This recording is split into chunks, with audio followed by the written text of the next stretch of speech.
अच्छी पढ़ाई की है, लेकिन ये बड़ा वाला है ना शरारती, पढ़ता ही नहीं है कुछ भी। मेरा ये अच्छा है, मेरा ख्याल ये रखेगा के। अरे तेरा ख्याल ये रखेगा, ये कहाँ से आई बात? दोनों तेरे हैं, लेकिन फरियाद तू ऐसा है, तू ऐसा है। किसी को घृणा नहीं करना कभी भी। किसी के प्रति तुम कहीं पर भी उनके लिए गलत धारणा बनाओ ही मत, क्योंकि कर्म का पूरा चित्र अलग है। कभी भी कोई भी बाल्या वाल्मीकि बन सकता है, कोई भी आदमी शैतान से भगवान बन सकता है, कोई भी आदमी पापों से परिवर्तन करके पुण्यशाली बन सकता है। आप कभी भी धारणा मत बनाओ, यानी कि फरियाद करना या फिक्र करना इसकी, अपनों की या परायों की, जो दूर है उसकी या करीब है उसकी, सबकी करना। भगवान ने सभी जीव करू सबके प्रति प्रेम रखा। और लास्ट, स्वतंत्रता नहीं संस्कार चाहिए। स्वतंत्रता नहीं संस्कार इसके लिए चाहिए कि वो सब संस्कार वो आपको सबके साथ जुड़े रहेंगे। 7 सूर है जीवन के। आपने स्वतंत्रता की बात मैंने आगे बहुत बता दी है, लेकिन इस स्वतंत्रता के नाते आपको कोई भी रोक टोक नहीं होगी, कोई भी ब्रेक नहीं होगी। गाड़ी को ब्रेक नहीं है तो, जबान को लगाम नहीं है तो, जीवन में संस्कार के लिए मर्यादा नहीं और स्वतंत्रता है तो, आप समझ सकते हो कि जिन जिन लोगों ने संस्कार से नहीं जुड़े हैं उनके जीवन में बहुत परेशानी है। आज पूरा हिंदुस्तान भर में कल्चर आउट ऑफ का, यानी कि अमेरिका का कल्चर आ रहा है। हर परिवार में कहीं ना कहीं ऐसी कोई चीज बन रही है जिसमें मूलभूत संस्कृति वो खत्म हो रही है। संस्कार के नाते बच्चे भी माँ बाप को पैर धोने की भूल गए। यदि धोक भी रहे हैं, पैर छू भी रहे हैं, तो पैर छूने के बाद भी शायद उसका रिस्पेक्ट नहीं रख रहे। रिस्पेक्ट शायद रख रहे तो बाहर से रख रहे, अंदर से नहीं। लग रहा है ठीक है, करना पड़ता है। तो आपने संस्कार ना दिए तो बच्चे भी सामने बोलते हुए हो गए, सामने जवाब देते हुए हो गए। तो यहाँ पर हमारे 7 सेशन कंप्लीट होते हैं। फिर से एक बार 7 चीज़ों को फर्स्ट देखो, आपकी किताब लो। लेना नहीं देना, मैं नहीं हम, अपमान नहीं आदर, अधिकार नहीं प्रेम, सजा नहीं समझन, फरियाद नहीं फिक्र, स्वतंत्रता नहीं संस्कार। तो हम वापिस 15 मिनट में आपको 4 बजे हम शुरू करते हैं। फिर वापिस आपकी कोई प्रश्नोत्तरी हो, आप यहाँ कागज लिख के रखना, आपके अनुभव इस 3 मिनट के, ठीक है। सर्व मंगल मंगलम फरमाओ। कुछ कहना है? तो इसकी पहचान क्या है? इसकी पहचान ये है, जितना भी संसार में सामग्री अनित्य की है वो बोध उसे हो चुका है। अनित्य छोड़ने की बात हम कर ही नहीं रहे, संसार छोड़ने की बात कर ही नहीं रहे। जो संसार में हम रहे हुए हैं, जिस संसार को हम कंप्लीटली उनके साथ हमारा जीवन व्यतीत हो रहा है, उस संसार में हमारे विचार को हम कैसे सम्मिलित, कैसे बैलेंस में रखें, उस विचार को लेके हम कैसे शांति को पाए। एक बार एक सन्यासी बहुत आगे था, बहुत सुखी था, और उस सन्यासी ने एक बार नगर में घोषणा की कि मेरे चरणों में बहुत सारे लोग धन रख के गए हैं, मेरे पास अपार धन है, बहुत सारी संस्थाएं हैं, लेकिन इस धन का मुझे कोई काम नहीं। तो इस नगर में जो भी निर्धन हो वो मेरे पास आए, मैं उसको धन दे दूंगा। भीड़ तो इकट्ठी हो गई। लोभ लालच को कहाँ बंधन है? लोभ तो सबको दौड़ाता है। कुछ मिल रहा है तो वो आदमी खाना पीना छोड़ के, ठंड गर्मी सहन करके, हर कष्ट सहन करके वो दौड़ेगा, क्योंकि कुछ मिल रहा है। लोभ आपको कुत्ते की जिंदगी की तरह जीवन व्यतीत कराएगा। गांव में, नगर में चर्चा चली, फकीर के पास बहुत धन है, वो देने वाले, चलो भाई। सब भिखारी आने लगे, सब गरीब आने लगे। मजे की बात, जिस लोगों ने संत के चरणों में सोना मोहर असर से रखी थी, वो भी लाइन में खड़े हो गए, अपनी पगड़ियाँ, अपने अच्छे कपड़े सब छोड़ के। हमें कुछ मिलने वाला है, हम कुछ पाएंगे। ये हमारी भ्रमणा है ना। धर्म करने के बाद भी हम त्याग करते हैं, तो त्याग भी हमारा कुछ पाने के लिए। हमारा त्याग वास्तविक नहीं बनता है। हमें जो भी त्याग किया उसमें हमें कोई फलश्रुति, हमें कोई अनुभूति नहीं रही, क्योंकि त्याग किया तो डिमांड्स खड़ी है। त्याग डिमांड के नाम पे थी ही नहीं। जो भी त्याग था उसमें कोई भी सौदाबाजी थी नहीं, हमने सौदाबाजी खड़ी कर दी। आपके दरबार में आते हैं, आपके लिए तप कर दे, आपके लिए भोजन छोड़ दे, आपके लिए पछाण कर दे, बस हमारा ये संसार रंगीन हो जाए। कहने का मतलब नित्य का बोध नहीं रहा। जो नित्य था, जो शाश्वत था, जो आपसे कभी भी कोई भी लूट नहीं सकता, वो आपका ही है। वहाँ हमारी नज़र नहीं गई और हमारी ऊपरी बाहरी नज़र रही। आंतरिक जो अकंपन दशा थी, भीतर अपार शांति थी, वो एकांत का जो उत्सव था उससे पाने की हमने कोशिश नहीं की। कभी ना तो हम एकांत में बैठे, ना हमने कोई जो दिशाओं में सन्नाटे छाए हुए थे उस मौन की परिभाषाओं में हमने कोई उत्सव मनाया, ना हमारा मन विचारों से और आनंद होकर नृत्य करने लगा, ना हमारी जीवन शैली और एक नई ऊर्जा के साथ भर जाए और वो ऊर्जा के साथ हम और प्रसन्न और पल्लवित होते आगे निकले। जब भी मृत्यु करीब आए तब हम स्वागत करें, पधारो, ये किनारा छोड़ना है, नए किनारे की यात्रा है। ये बुढ़ापा, जर्जरित काया, ये पूरा संसार अब मुझे नहीं चाहिए। ये संसार अब फीका पड़ गया, पुराना है, जर्जरित है, अब नए संसार की ओर निकलता है। मृत्यु में वो परेशान नहीं होता है, क्योंकि उसका मृत्यु नित्य का नहीं है, अनित्य का है। ये हमारी यशस्वी परंपरा थी, समाहि वर्णम चौली लाभो। ये हमारी ओजस्वी परंपरा थी कि इंसान नित्य के करीब जाता है तो समाधि मृत्यु को पाता है। जो भी छूट रहा है उसमें परेशान नहीं हो रहा है, जो उसका है ही नहीं तो परेशान क्यों हो? देह उसका नहीं था, परिवार उसका नहीं था, पैसा उसका नहीं था, वो किनारे पे बैठा था, वो किनारे का तट अब छोड़ना है, तैयारी है। जिंदगी के अंतिम पलों में उसे पता चला कि मेरा जीवन किसने पकड़ के रखा था। यदि मेरा जीवन अध्यात्म ने पकड़ के रखा था, धर्म ने पकड़ के रखा था, तो कोई भी चीज छूटते हुए दर्द नहीं होगा। बोलो, देह छूटता है तो दर्द होता है, क्योंकि अनित्य है, छूटने वाला है, दर्द नहीं होता है। मृत्यु के वक्त बहुत सारे लोग कीड़ों की मौत मर रहे हैं, बहुत सारे लोग कुत्तों की, जानवर की मौत मर रही है। मृत्यु आया है और डर गया, फंस गया। क्यों? नित्य क्या है, अनित्य क्या है? आत्मा नित्य है और नित्य आत्मा को ये सब छोड़ना ही है, क्योंकि नित्य नहीं है, ये तुम्हारा नहीं है। तो जो पराया है उसे देना ही है, तो फिर इतनी आसक्ति, लालसा क्यों? कर्मों ने दिया था, कर्मों को वापस दे दो। आपको अभी एक स्टैंड छोड़ना है, स्टेशन आ रहा है, गाड़ी चल रही है, एक स्टैंड छोड़ा है, अभी दूसरा आने वाला है, ये स्टैंड ही नहीं छोड़ोगे तो वहाँ तो तुम सड़ जाओगे, खत्म हो जाओगे। वहाँ क्यों आप ये सब पकड़ के बैठे हो? मृत्यु ने घोषणा कर दी पूरे जीवन की कि तुम क्या थे, तुम कौन हो, क्या हो। ये पूरा जीवन आप व्यतीत करते हो, उससे कोई लेना देना नहीं है। मृत्यु के पल आप कौन हो वो पता चल जाता है दुनिया को, और मृत्यु आपके पूरे जीवन की एक जाहिरात कर देता है कि इनने कैसा जीवन व्यतीत किया। बोलो, आपके विचार के नाते ही आपके अंतिम पल, अंतिम जीवन वो आपको साथ देगा। अब आप positive negative as you like, वो आपको मेंटेन करना है, डिपेंडेंस फॉर यू, आप पे ही वो आधारित है, निर्धारित। तो अंतिम समय पर जब नित्य के लिए हमको निकलना है, तो आत्मा हमारी नित्य कुछ भी यहाँ पर गंवा के नहीं जाती। कुछ भी यहाँ पर आत्मा नित्य है तो वो नित्य को यहाँ छोड़ना कुछ भी नहीं है। तो यहाँ से अभी अनित्य छोड़ना हो तो आत्मा को परेशानी होती है क्या? आत्मा नित्य है ऐसा बोध है तो ही जो अनित्य है, जो डिजॉल्व, जो आज नहीं तो कल तुमसे छूटने ही वाला है, कोई लूटने वाला है, चोरी होने ही वाली है। तुम्हारे पास जो भी है उसके मालिक हकदार तुम नहीं हो, वो अधिकार तुम्हारा नहीं है, तो तुम्हारा अधिकार सिर्फ तुम्हारा है। तो इसका मतलब जब भी ये छोड़ने की तैयारी आती है तब खुशियाँ बढ़ती है आपके पास। जब भी आपको छोड़ना है तब आप परेशान नहीं होंगे। यानी कि त्याग की संपदाओं को लेके आदमी और आनंदित होता है। आपका त्याग नहीं होता है तो समझ लेना आप सबसे सड़ी हुई और सबसे ज़्यादा दुखदायी जिंदगी जी रहे हो। क्योंकि सन्यास तो सम्राटों के लिए था, सन्यास कमजोर लोगों के लिए नहीं था, योद्धाओं के लिए था। परिस्थिति ये निर्मित हुई कि वो फकीरों ने सबको बुलाया, मेरे पास अपार धनराशि है और वो अपार धनराशि मेरे को सबको देनी है, बांटनी, आ जाओ। सब फकीर आ गए, सब गरीब आ गए, गांव के, नगर के, राजधानी के राजा महाराजा वहाँ से निकल रहे थे।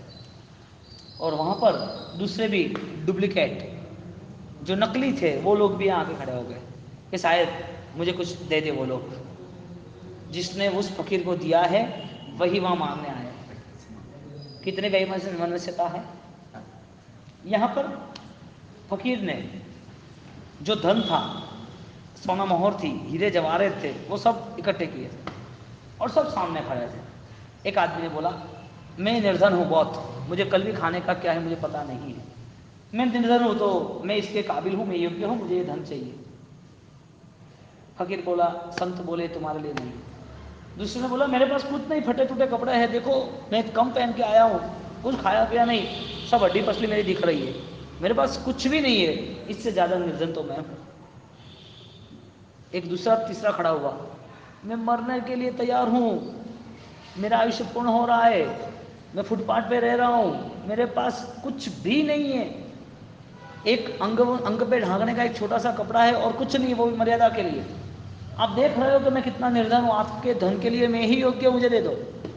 वहाँ से राजकुमार की हाथी पे सवारी जा रही थी और वो हस्ती सज्जा हुआ वो राजमार्ग पे निकल रहा था और वो सन्यासी ने पूरी पोटली राजकुमार के सामने डाल दी। राजकुमार उठा, तो राजकुमार को पता था कि ये माहौल बना है, राजकुमार को दे दिया। सबने पूछा अरे ये कहाँ निर्धन है, इसके पास तो अपार धन संपदा है और इनको ही आप धन दे रहे हो। निर्धन तो हम सब है, हमको चाहिए, जरूरियात तो हमके है, हमको क्यों नहीं दे रहे। तब उस संत ने बोला आपके पास ख्वाहिशें कम है, इसके लिए निर्धन नहीं हो आप। उसके पास इतना भरा हुआ धन है, फिर भी वो लालसाओं से भरा हुआ है। सबसे ज़्यादा निर्धन तो वो है, उसको हर वक्त खाली लग रहा है, इकट्ठा करने के बाद भी हर वक्त वो परेशान है कि और कितना बढ़े। सबसे ज़्यादा भिखारी कौन है, जिसकी ख्वाहिश ज़्यादा है वो। आपकी ख्वाहिश तो बहुत छोटी है, आप तो सब छोटे आदमी हो। नित्यता का जिसको बोध नहीं होता है ना, वो फंसता है, और जिसको नित्य का बोध होता है ना, उसके लिए कुछ भी पॉसिबल है। आपके लिए एक छोटा सा लॉजिक, जिसके पास बहुत सारा धन है, पैसा है, संपत्ति है, उसको शांति चाहिए कि पैसा चाहिए। 50 साल की उम्र के बाद उसको पैसा चाहिए कि शांति। और कल शायद सुबह नहीं देख पाएंगे, मर जाएंगे, आप संभव हो इतनी हमें ऑक्सीजन दे दो। उन्हें बोला किसके लिए ले जा रहे, कौन है तेरा संबंधी। मेरा कोई संबंधी नहीं, मेरा कोई रिलेशन वाला नहीं, मुझे दे दो आप। दे दी, सब बॉटल है, 5-7 लगा दी गाड़ी में, छोटी बॉटल। वहाँ से रिक्शा में आगे आया, वहाँ से बोट ले ली, बोट लेके वापिस वहाँ तक आया। बोट की व्यवस्था पहले सोच ली थी। वहाँ से छोटी सी बोट लेके वहाँ आया, 3 मंजिले तक पानी। उसने डायरेक्ट अस्पताल की खिड़कियों से तुरंत बॉटल उतारी और सुबह 7 बजे तक तो सब क्लियर हो गया।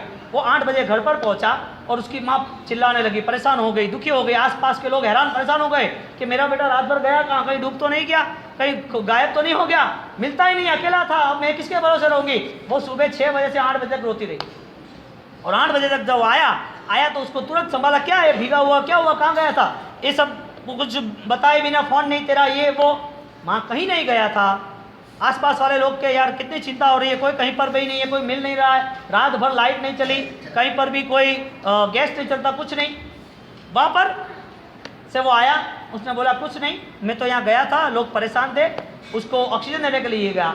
माँ ने क्या बोला पता है, तुझे कुछ हो जाता तो पता नहीं चलता, तेरे बाद हमारा कौन। अरे तेरे जैसी माँ का आशीर्वाद मुझे क्या होगा के, का तो जणजे दाता, का तो जणजे सोर, नहीं तो रह जे वांजणी मती नवाजे गुण, ये नूर नहीं कमाना।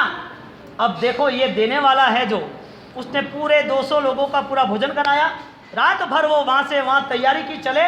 मैंने उसको बोला शाबाश, उसने बोला गुरुदेव ऐसा काम किया है, मैं आपके पास सिर्फ आता हूँ, मैं धर्म का कुछ नहीं करता हूँ, मैं धर्म का कुछ नहीं करता हूँ, ना पूजा ना पाठ ना चौबियार ना कुछ नहीं करता हूँ, लेकिन एक छोटा काम हो गया, मेरे आत्मा को खुशी है। मैंने बोला शाबाश, तेरी एक दिन में 100 संवत्सरी हो गई। कितने?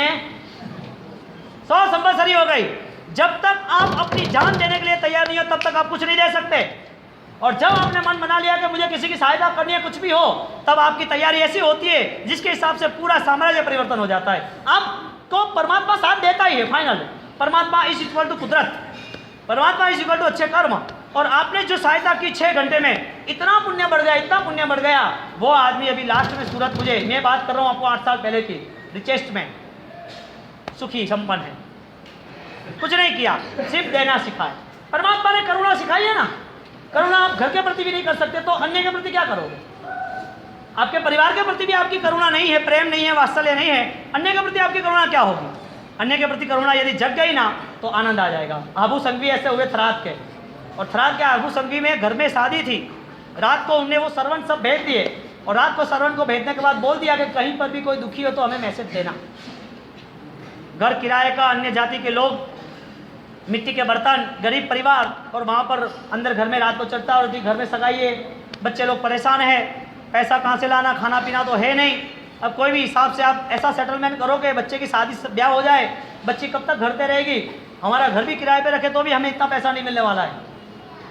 ये बात हो रही थी, पत्नी रो रही थी। सुबह 1 2 3 4 5 समाज के 10 वरिष्ठ श्रेष्ठी लोग उसके घर आए। वो तो सोच में पड़ गए, अरे ऐसा कैसे हो सकता है, ये सब अभी घर पे कभी नहीं आने वाले बड़े बड़े श्रेष्ठी, करोड़पति, अरबोपति, कैसे हो, क्या है मजा में। घर पर खाने के लिए चावल नहीं थे, पिलाने के लिए, चाय के लिए यानी कि दूध भी नहीं था, शक्कर भी नहीं थी, कुछ भी नहीं था। और यहाँ पर ये लोग सब एक से एक आते गए जाते गए, और वहाँ आते जाते वक्त तुरंत ही 10 लोग आते जाते गए, पानी के अलावा कुछ नहीं चाहिए, बस पानी दे दो, बस पानी दे दो, बात खत्म हुई। और जैसे ही वो शाम हो गई, ऐसे गद्दी तकिया सब खड़ा किया, और नीचे 100 सोना मोहर पड़ी थी, गोल्ड कॉइन 100 सोना मोहर नीचे पड़ी थी। और वो निकाला बाहर, ये किसने दिए, उसकी पत्नी साविता पूछ रही है, अरे हमें तो कुछ पता नहीं किसने दिए, अरे किसका है, देखे आओ, जाओ, घर में अनिति का एक धन नहीं रहना चाहिए। हालांकि जरूरियात है, बहुत कुछ चाहिए, परिवार में सामने सब दिख रही है व्यवस्था, अब वो रख लेता तो चलता, लेकिन धर्मी आत्मा को अपने पुण्य पे श्रद्धा होती है, वो पराये का धन नहीं लेता है, पराया धन उसके लिए मिट्टी के बराबर है। ये धर्म का लक्षण है। आपको यदि आगे बढ़ना है तो चोरी चपाटे कम कर देना, आपको यदि जीवन में आगे बढ़ना है तो उदारता रखना, इकट्ठा करने की सोच मत बनाना, कुदरत साथ दे देगा। रात को 7 बजे गए, 1 2 3 श्रेष्ठी, आपकी ये सोना मोहर, आपकी ये भूल गए थे ना आप, आपकी ये ले लो, आप गड्डी ये ले लो, आप सोना मोहर, 100 सोना मोहर, ये आपकी पोटली आप भूल गए थे, आप ले लो। 1 आदमी, 2 आदमी, 3 आदमी, 4, सब बोल रहे ना ना ना। लास्ट में 12 बजे वहाँ पहुँचे, आबू संघवी के वहाँ, सेठ जी मुझे माफ़ कर दो, बहुत देर हो गई आते आते, सबको पूछ के आया, ये आपका ही, आप रख ही लेना चाहिए। है क्या भैया, बता तो सही। अरे ये धन ये हमारा नहीं है, हमारे यहाँ कोई रख गया पता नहीं है, लेकिन मैं 10 को पूछा, एक आप बाकी रहे, आपको पूछने की देर थी, अब आपका ले जाओ, धन्यवाद आपका, हमको नहीं चाहिए। ओके भाई, मेरा नहीं है, मेरा थोड़ी है ये सब, ये हमने, हमारा है ही नहीं। आपको किसने बोला, हम तो आए थे मिलने के लिए, बस चले गए। वो तो परेशान हुआ कि अब लेके कैसे जाऊँ, अब घर पे लेके जाऊँगे तो वो तो बोलेगी साविका, ठीक है कल रात दरबार में जाएंगे और वहीं हम पूरी चर्चा करके वहाँ पर पूरा फैसला ला देंगे। क्या करना चाहिए, मुझे जवाब नहीं चाहिए, आपका जीवन क्या है वो जवाब दो, आपका जीवन क्या है वो जवाब दो। मुफ्त का मिल रहा है वो लेना है कि किसी को देने में रस है। कोई अपनी टिकट निकाल रहा है तो चलेगा कि अपने को पैसा देना जरूरी है। गाड़ी में जा रहे हो, यहाँ से मोहन गिरा के चल बैठ जा, तो कोई बोले कि पेट्रोल पुराना है, पैसा नहीं है, तो क्या मेरे पास भी नहीं है, मेरे पास कार्ड है, हाइट कार्ड है, अरे तेरी ओके पैसा नहीं है, ओके कार्ड है। अरे यार मार्केट में घूमते हो और उसको बोलते तो चल मेरे साथ, और साथ में चलते 2 चाय पी ले अच्छी, चाय पीते हो फिर 1000 की नोट निकालता, 1000 की नोट उसके पास होती है, चाय का वो धंधा करना क्या, कैसी चालबाजी है आपकी। 1000 की नोट निकाल दोगे, चाय का पैसा देना 20 रुपया, अरे 20 रुपया निकालना पागल, मुफ्त का चलता है ना मार्केट में ऐसा, परफेक्ट है। देना है कि लेना है। कई लोग याद रह जाते हैं भोजन और भजन में, क्या भोजन कराते वक्त याद रह जाते हैं, भजन करते वक्त याद रहता है, लेकिन याद कौन रहते हैं, जो सही ढंग से 100% क्लियर होते हैं। वो ऐसी ऐसी छोटी छोटी चालबाजी, गाड़ी में बैठे और गाड़ी में बैठते वक्त वो कहते हैं कि भाई मेरे पास तो कार्ड है, के अभी गांव में कार्ड कहाँ से निकाले, तू कैसे दे देना पैसे के। गाड़ी में बैठे और रिक्शा में बैठे और एक जगह से दूसरी जगह जाना, 20 रुपये का किराया हो रहा है, और वो 2 आदमी अलग अलग, कौन पैसा निकालेगा, वो निकालेगा लेकिन माया करके, मेरे पास तो यार 1000 रुपये है, देख रहे हैं तेरे पास। अब वो बोलेगा नहीं मुझको नहीं देना है, अरे उसको मन होता तो खुद ही कर लेता ना, देना है कि लेना है। मैं आपके मन को यार रजू कर रहा हूँ। आप क्या करते, वो 100 सोना मोहर की यदि पोटली होती तो, लोभ यदि खत्म हुआ ना तो कर्म भी फेवर करेंगे, पॉजिटिव रहेंगे। उदारता रखी ना तो कर्म भी आपको साथ देगा कि भाई वो छोड़ रहा है, उसको देना चाहिए। बहुत कठिन है ये, यहाँ एमपी के लिए बहुत कठिन है, शायद किसी के लिए होगा तो शायद बहुत लंबी यात्रा के बाद होगा। सुनो, हाँ, अरे अभी रिक्शा की बात कहाँ करनी है। फिर अबू संगी के पास सुबह सब सभा बैठी, नगरजन, और कहा सेठ मेरे ये पैसे नहीं है और किसी ने मेरे वहाँ घर आके रख गए, मुझे माफ़ करो और ये आप अपने राज दरबार में ले लो। शावक का प्रथम गुण है ज्ञान, न्याय संपन्न वैभव। न्याय संपन्न, आपका जो आपका नहीं है, जो पराया है उसे छूता भी नहीं। किसी का पार्सल आपके वहाँ आ जाए तो भूल से बिल्डिंग में सही कर दो तो आ जाओ, जमा देंगे 2-4 चीज़ें, इनका लंबा चौड़ा है। ऐसा नहीं करना चाहिए। ये सब होता है मार्केट में, ये सब है फाइनल। तो वो नगर में बैठे सब, और बैठने के बाद तुरंत ही उन्हें कंफर्म कर दिया ये हमारा नहीं है। उनने बोला हमारा नहीं है, कि नगर कैसे ले, आपका किसका है भाई? तो नगर पंचायती बैठने के बाद नगर सेठ ने तय किया राज दरबार में कि ये नीतिमान शावक है, इसके लिए इसको ही देना चाहिए। मैं ये कहता हूं कि आपका दान गुप्त है, आपका दान इस हाथ ने दिया, इस हाथ को पता नहीं, ऐसा है, लेना है कि देना है। उसके परिवार में खुशियां छा गई, रोशनी जल गई, चारों ओर दीपक, परिवार की धूमधाम से शादी हुई। लेकिन मन में ऐसा था कि ऐसे हमारे गांव जन, बोलो जिंदगी भर वो गांव का उपकार भूल सकता है? गांव के श्रेष्ठी को लिए कुछ गलत बोल सकता है? क्यों भाई? इतना प्रेम दिखाया। अब देखो ऐसा कोई आपको मिले ना, अब ट्राई तो करना कि आपके पैसे में आप कितना पुण्य इकट्ठा कर सकते हो और कितना पाप इकट्ठा कर सकते हो। लेना है कि देना है, एक बात। तो वो जब आदमी पूर्व के अंतर्गत जाता है और पूर्व में से वो 10 घंटे के बाद सबकी तैयारी करता है और तैयारी के बाद वो तैयार हो जाता है। 100 संवत्सर एक साथ कर सकते हैं कि नहीं कर सकते? हाँ, 100 संवत्सरी एक ही दिन में हो सकती है कि नहीं हो सकती? Chance and value and success, chance है कि नहीं है वो आप देखो। फिर जो चांस है उसे पकड़ लो, छोड़ना मत। आपके पास बहुत सारे चांस आएंगे लेकिन आप छोड़ दोगे। परिवार में दूसरा स्टेप, मैं नहीं हम। क्या बोलना? मैंने उस टाइम ऐसा किया था। एक कॉमन चीज में डायरेक्ट में कह देता हूं, आपके परिवार में शादी है, शादी में सब लोग आते हैं, अच्छा बड़ा डेकोरेशन किया है। अभी मुझे बताओ, 2 पोजीशन में, एक राधा नाम की लड़की सबको मैनेज करती है, गीता महीना जो भी है सब कुछ। अब परिवार वाले सब आए, रात खत्म हुई, शादी हो गई, उसके बाद सब बैठे, परिवार वाले 200 लोग 100 लोग जो सब बैठे और सब पूरे दिन की बातें याद करते हैं। मज़ा आ गया, शादी अच्छी हुई, ये बोले कि खाना अच्छा बना, वो बोले कि डेकोरेशन अच्छा था, वो बोले कि नहीं पत्रिका अच्छी थी, वो कि नाचने का मज़ा आ गया, डीजे अच्छा, ऐसा बहुत सारी बात होने लगी। अब राधा कहती है सबको, मैंने ये सब डेकोरेशन किया था। उसमें उसकी बढ़ाई थी, या बोले कि हम 4-10 लोगों ने साथ में मिलके हमने किया था, उसने उसकी बढ़ाई है। हाँ, में बढ़ाई किया था उन्हें अकेली ने, हाँ, लेकिन दूसरे को बड़ा बनाया, अपनी ननद को, अपनी जेठानी को, अपने दूसरी फ्रेंड्स जो भी है, अपनी सिस्टर वगैरह, हम सबने ये डेकोरेशन किया। कैसा लग रहा है? खाली इतना बात बोलना था। वो 9 लोगों के साथ आपका प्यार जुड़ेगा नहीं जुड़ेगा? हाँ, लेकिन नहीं बोलेगी मैं या हम, मैं नहीं हम, हमने ये किया, मैं कहाँ से आया इसमें? मैं नहीं आना चाहिए। दूसरी छोटी बात, आपके घर में 15 लोगों का खाना पीना है। अब देखो हम भी नहीं, हाँ, उसमें किसी ने बोला क्या वो गीता कहाँ गई है? अरे क्या गीता को कुछ काम ही नहीं है? अरे गई कहाँ है? अरे पूरे दिन किचन में ही रहती है, ये पकाना, ये लाना, ये सफाई करना, ये करना, दिन भर 15 मेहमान सब जुड़े हैं, सब बातचीत हो रही है, वो किचन से बाहर ही नहीं आते। चाय बनाना, शरबत बनाना, सफाई करना, ये लाना वो लाना, दिन भर अंदर ने अंदर। अब लोगों को पूछे कि किसने किया, तो क्या जवाब आएगा? वो तो रात को 10 बज गए, आराम से सो गए, बात खत्म, कोई पिक्चर नहीं, कोई वैल्यू नहीं, हमें कुछ लेना है, ऐसा उसे कहने की तैयारी नहीं। उसे मन नहीं हो रहा है कि मैंने सब कुछ किया, मुझे इमेज दो, मैंने ये किया तो मेरी बात करो, तुम मेरी बात क्यों नहीं करते? ऐसा उसका कोई भाव नहीं था। वर्क इज वॉइस, आपको कुछ बोलना पड़ता है कि आपका काम कुछ बोलता है? फिर से वर्क इज वॉइस। आपको कुछ कहना पड़ता है कि आपके लिए लोग कहेंगे? बोलो, आपको कुछ कहना पड़ता है? आपने यदि बोल दिया मैं किया, मैं कौन बोलता है? बकरा।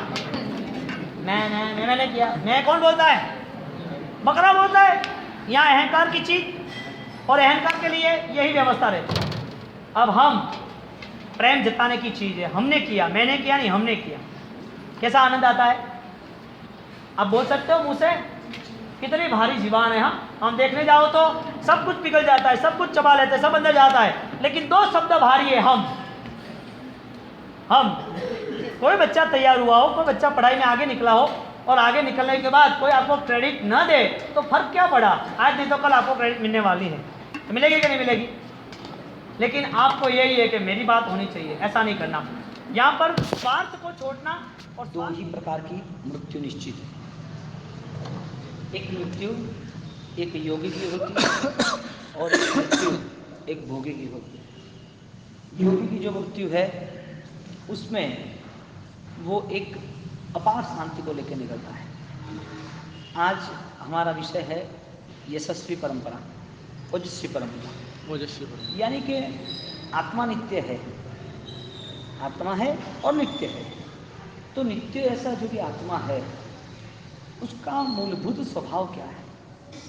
नित्य है तो उसकी संपदा क्या होनी चाहिए? तो जवाब है कि आपका जो कोई छीन नहीं सकता वो नित्य है। आपका देह आपका नहीं है क्योंकि इसको छीन रहा है कोई। आपका परिवार आपका नहीं है, इसको छीन रहा है। आपके धन दौलत पैसे सब छीना जा रहा है तो आपका नहीं है। तो एक जो चीज़ छीनी नहीं जाती है और एक चीज़ आप कितने भी प्रयत्न करो लेकिन वो आपकी नहीं रहने वाली, आप हक नहीं जमा पाओगे। तो दो प्रकार की मृत्यु निश्चित है। परमात्मा ने जब सभी को जन्म दिया था वो कॉमन था। जन्म के समय हम निर्मल थे, पवित्र थे, कर्म के उदय थे, कर्म का बंधन था, लेकिन वो हम एक child is father of the God, एक भगवान का स्वरूप था। वो भगवान ने जन्म सबको दिया, यानी कर्मों के नाते जन्म हुआ। तो जन्म तो बहुत ही अच्छा हुआ, लेकिन जिंदगी भर जो हमने पकड़ के रखा वो पूरी जिंदगी का जवाब मृत्यु की अंतिम पल में पता चला। यानी कि मृत्यु जब करीब आया ना तब पूरा जीवन प्रकट होने लगा कि हम कौन हैं, हमने क्या किया। जिंदगी भर जिसने धन पकड़ के रखा, जिंदगी भर जिसने मान सम्मान की यात्राओं को पकड़ के रखा, उस पकड़ के नाते वो अंतिम चरण में कैसे छोड़ पाएगा? मृत्यु करीब है तो छूटेगा कैसे? एक नाव है, तट पे बंधी हुई है, वो आगे कब निकल सकती है? जब वो अपने किनारों को छोड़े तब। किनारा छोड़ के आगे की यात्रा पर निकल जाए। एक आत्मा, उनको आगे की यात्रा में निकलना है। उनको अपनी आत्मा की जो परंपरा है उसमें उसे जुड़ना है। वो परंपरा को जुड़ने के नाते उसके पास वो दिशा, वो सूचना, वो सार्थकता, वो आंतरिक अपार शांति वो उससे मिलनी चाहिए, यानी कि पता होनी चाहिए। तो हम सोचने जाए कि जिंदगी भर हमने जो किया है उसका पूरा प्रकटीकरण मृत्यु करीब आती है तब आता है, क्योंकि अंतिम पलों में जीवन घटित होता है, जीवन प्रकट होता है।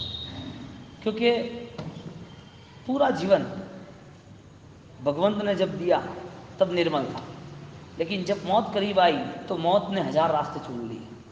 जन्म सबका कॉमन था, अच्छा था, बढ़िया था। जन्म के समय कोई दोष नहीं था, निर्दोष जीवन था, निर्मलता थी।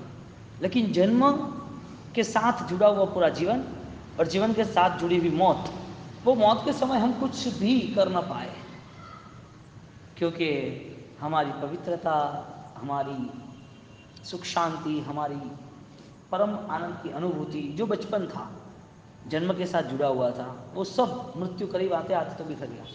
यानी जीवन कैसा व्यतीत किया हमने? आत्मा को यदि नित्य माना है, उस नित्य आत्मा में हम क्या खोजना चाहते हैं? क्योंकि जीवन तो सबको मिलने के बाद हर कोई योगी और हर कोई सफल नहीं बन सकता, क्योंकि मृत्यु वक्त घटनाएं सामने आती है, कि क्या संसार था, हमने धर्म के नाते क्या किया, हमारे जो विचार थे उसको हम व्यतीत करते करते करते करते विचार के बोझ को लेते हुए हम जब इस तट को, इस किनारे को, इस जीवन को छोड़ रहे, तो क्या हमारी मौत सड़ी हुई है, दर्दनाक है, पीड़ादायक है, या हमारी मौत फूलों में से जब महक सहज छूटती है ऐसा ये देश सहज छूट गया। किनारों पे धन पड़ा है, पद प्रतिष्ठाएं पड़ी है, मान सम्मान पड़े है, राग आसक्ति, अनित्यता, नाश्वरता, सब कुछ किनारों पे पड़ा है, और फिर जिंदगी हम पकड़ के चले। हम इतने भरे हुए हैं अंदर से, उद्गलों से लेके, अनित्यता को लेके, नश्वरता को लेके, हम छोड़ना ही नहीं चाहते। देह भी छोड़ने की हमारी तैयारी नहीं थी। देह सड़ने लगा, गिरने लगा, सिकुड़ने लगा, और जब हमारी खुद की बलिष्ठ शक्ति, हमारा पावर सब खत्म होने आया, जब छोड़ने की तैयारी आई, तब हम परेशान होने लगे। क्योंकि हमारी जो योगियों की, उपयोगियों की, साधकों की जो ओजस्वी उज्जवल परंपरा थी, वो हमें पता ही नहीं चला। एक बार एक व्यक्ति, उसको वैराग्य हो गया, और उसके दोनों बेटे को उसने बुलाया कि मेरे पास अपार धनराशि है, लेकिन वो मेरे लिए फीकी है, कचरे है, मुझे कोई लेना देना नहीं। उनने मन मना लिया, दोनों बेटों को बुलाया। एक बेटे को बोला ये धन तेरा इतना, दूसरे को बेटे को बोला कि ये धन तेरा। पहले वाले तो ले लिया, दूसरे वाले बेटे ने वो धन लेते पहले बात की कि पिताजी मुझे ये बताओ कि आप धन क्यों छोड़ रहे हो। पिताजी ने बोला कि भाई मेरी जो आंतरिक संपदा है, जो इस जीवन का सार है, जो शाश्वत की यात्रा पे मुझे निकलना है, इसके लिए इसकी कोई ज़रूरत नहीं है, इसके लिए मैं छोड़ रहा हूँ। तो यदि धन रूपी संपदा आप छोड़ रहे हो और आप निर्धन बन रहे हो, तो भी आप बड़े धनवान बनने के लिए निकल जा रहे हो, तो क्या मुझे आप साथ में ले जा सकते हो? आपको धनवान बनना है अध्यात्म से, आत्मा से साथ, तो मुझे साथ में नहीं ले जा सकते। तो मैं भी आपके साथ आना चाहता हूँ, क्योंकि आपको ये धन फीका लगा, तो उसमें मैं क्या सोचूंगा, मुझे ये क्या मूल्यवान लगेगा? मुझे भी छोड़ना है, मैं आपके साथ निकलूंगा। धर्मात्मा की तैयारी सत्य की खोज होती है।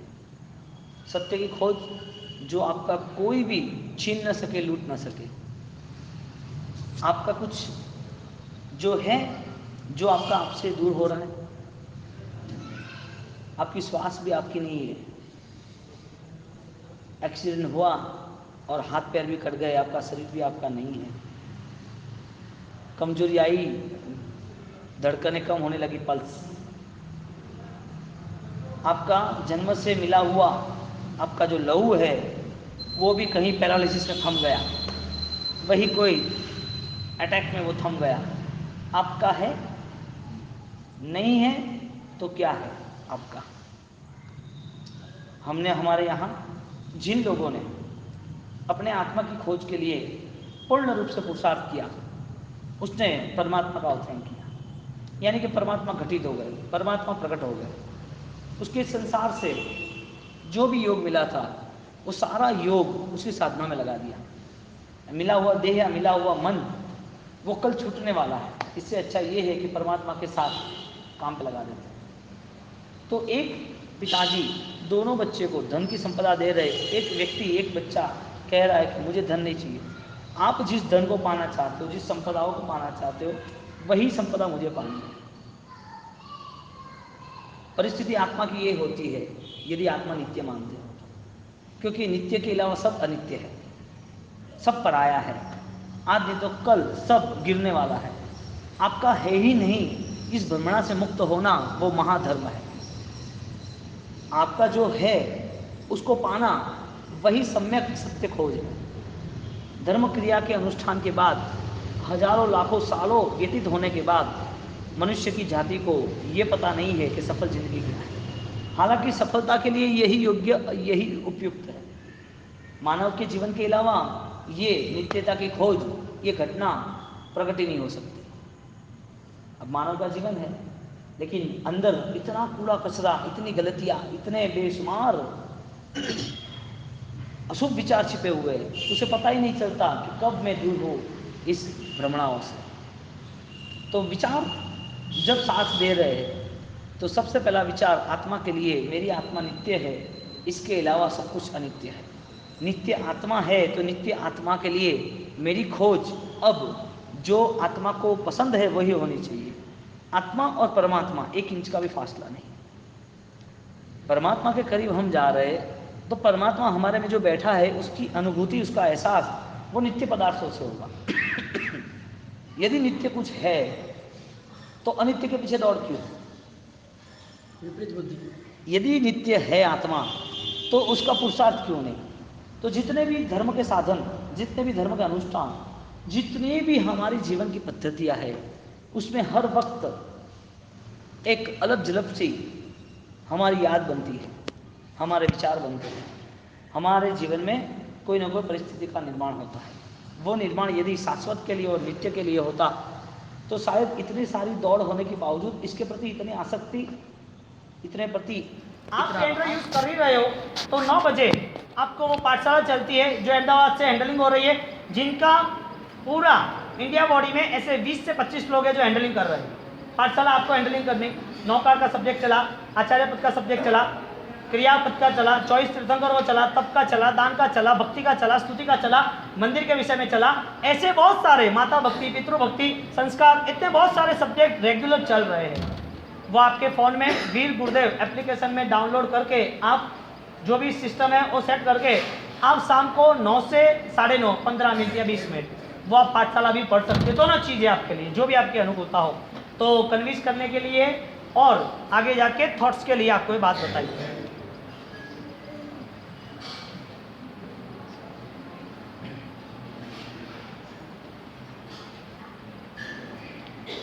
ज़्यादातर मैंने बोला था कि आप संस्कार के विषय पर, परिवार के विषय पे प्रश्न पूछना। यहाँ प्रश्न कर्म के विषय पे आया है, धर्म के विषय में आया है, लेकिन ले लेता हूँ। हमारे कर्म, क्या हमारे कर्म हमारे साथ, क्या हमारे कर्म हमारे साथ चलते हैं? बैठो, क्या हमारे कर्म हमारे साथ चलते हैं? और यदि हम पाप कर्म कर रहे हैं तो उसे क्या हम जन्म जन्म चुकाना पड़ेगा? मानसिक पवित्रता का क्या आधार है? हम जब भी कोई भी अच्छा काम करते हैं तो बुराइयाँ क्यों आ जाती है सामने? पहली बात, कोई कर्म निश्चित नहीं है।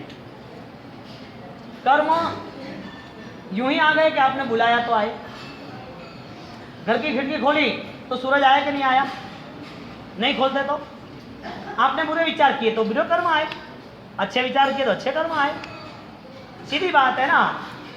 आप ऑटो में बैठे और ऑटो में बैठने के बाद गाड़ी का किराया 30 रुपया हुआ, आपने दिया 50 रुपया। 30 रुपया देना नहीं देना? हाँ या ना? देना। 50 रुपया देने के बाद 20 लेना या ना लेना? सिंपल बात है ना। तो आप जब देना पड़ता है और लेना पड़ता है, ऐसी कर्म की बात है। आपने जो किया है वो भुगतना पड़ता है।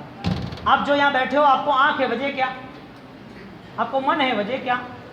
आपको अच्छा रूप है, पैसा है, नाम है, परिवार है, शक्ति है, आयुष्य है, वजह क्या? अच्छे कर्म। पेट्रोल होगा तो गाड़ी चलेगी, पेट्रोल खत्म तो गाड़ी बैठ जाओ। पुण्य होगा तो आगे बढ़ोगे। तो पुण्य परिवर्तन होता है, पाप भी परिवर्तन होता है। हर पुण्य पाप कंटिन्यूटी नहीं है। आपने पाप बहुत सारे कर लिए समझ लो, और बहुत सारे पाप के बाद आपको ऐसा लगा कि अरे ये बात सुनने के बाद तो हमने तो कुछ नहीं किया, हमारे पास तो कोई धर्म है ही नहीं। नहीं, ऐसा नहीं। जब तक आपके पास चांस है तब तक आप वैल्यू कर लो। अभी आपकी आंख है, आपका मन है, आपके पास आयुष्य है, चांस है, अब आप वैल्यू कर लोगे। कोई भी हिसाब से मुझे पूरा ट्रांसफर, पूरा चेंज करना है। मुझे छोटी बात बताओ कि आपने कुछ लिखा है, फ़ोन में मैसेज कर रहे हो, कोई गलत स्पेलिंग आ गया तो आप चेक करते हो कि नहीं करते? कैंसिल करते हो ना। और गलत मैसेज आ गया तो फिर सुधारते हो कि नहीं सुधारते? क्या भाई भेज देते हो? हाँ, मोबाइल में मैसेज आपने किया, उस मैसेज में आपको लिखना था कि मिच्छामी दुक्कड़म। मिच्छामी दुक्कड़म में कुछ अलग वर्ड्स आ गए, आपने चेक किया तो चेंज करोगे नहीं करोगे? हर गलती का सुधार है या नहीं है? हर पाप का परिवर्तन है या नहीं है? हर कर्म का बदलाव है या नहीं है? आप कर सकते हो? हाँ। कर सकते हैं। तो इसका मतलब ये हुआ कि हर कर्मों में बदलाव आ सकता है। आपने जो भी बदलाव लाना चाहते हो वो बदलाव के पीछे आपका लक्ष्य होना चाहिए। अब आपको ऐसा लगे कि 18 पाप स्थानक जो भी हिंसा की है, रात्रि भोजन, जमीन पर आगे एक्स्ट्रा किसी को मारना कूटना, बहुत सारे दुनिया भर के पाप हुए। इसके लिए सबसे बड़ा एक ही कॉन्सेप्ट है, भूल सुधार का, मिच्छामि दुक्कडम, क्षमापना। तो वो मिच्छामि दुक्कडम से आप आगे बढ़ सकते हो। तो मानसिक पवित्रता कैसे बन सके? तो मानसिक पवित्रता का मूलभूत कारण परमात्मा के पास, गुरु के पास, या तो फिर रात को अकेले जब सोते हो तब 10 मिनट एकाग्रता से पूर्वक मिच्छामि दुक्कडम याद करके उस पापों को कमजोर बना दे, तो आपकी मानसिक पवित्रता बन जाएगी।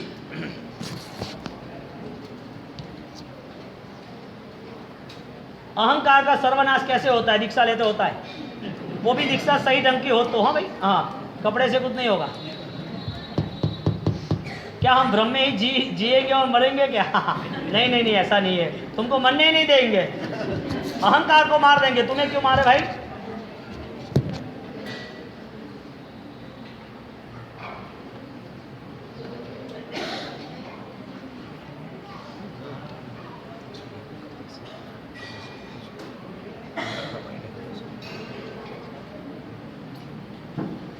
कहने का मतलब कि आप जब इतने सही आदमी हो, देखो सुनो, आप बैठे हो 400 450 लोग, और यहाँ पर एक आदमी की 2 चिट्ठी, फिर 1 2 3 4 5, एक 6 7 8, ये नीचे आ रही 2 3, ऐसी 10 चिट्ठी आई है। इसका मतलब आप लोगों के मन में शंका और आप लोगों को समाधान नहीं चाहिए। आप बहुत परफेक्ट हो, तो क्या आप तो सही हो, आपको तो प्रश्न नहीं उठ रहे? हाँ ना, क्या